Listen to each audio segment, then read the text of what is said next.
Hi all. നമ്മൾ കണ്ടിട്ട് ഒത്തിരി നാളായി. എന്തായാലും ഇന്ന് ഞാൻ വന്നേക്കുന്നത് ഒരു ചെറിയ ടിപ്പുമായിട്ടാണ്. എല്ലാവരും കംപ്ലയിൻറ്റ്സ് പറയാറില്ല,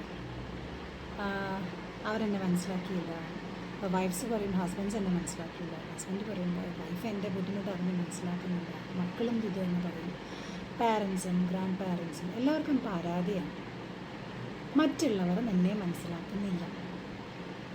ഈ മനസ്സിലാക്കാനായിട്ട് ഒരു എളുപ്പത്തിലുള്ളൊരു വഴിയുണ്ട്, പറഞ്ഞു തരട്ടെ.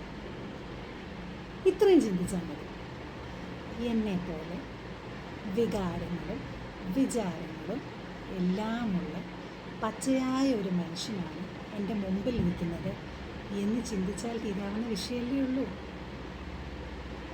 എന്നാന്നോ, നമ്മൾ അങ്ങനെ ചിന്തിക്കുമ്പോൾ നമുക്ക് മനസ്സിലാവും, എനിക്ക് ദേഷ്യം വരുന്നത് പോലെ തന്നെ അവർക്കും ദേഷ്യം വരും, എനിക്ക് സങ്കടം വരുന്ന പോലെ അവർക്കും സങ്കടം വരും.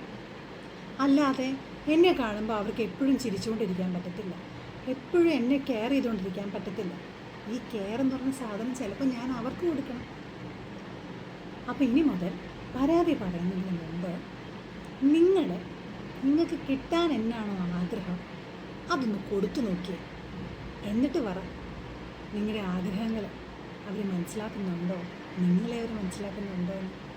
അപ്പോൾ ഈ ടിപ്പ് എല്ലാവർക്കും ഉപയോഗപ്പെട്ടു എന്ന് വിചാരിക്കണം. ഇഷ്ടമായെങ്കിൽ എല്ലാവരും ലൈക്ക് ചെയ്യുക, സബ്സ്ക്രൈബ് ചെയ്യുക, കമൻറ്റും ചെയ്യുക. ബൈ.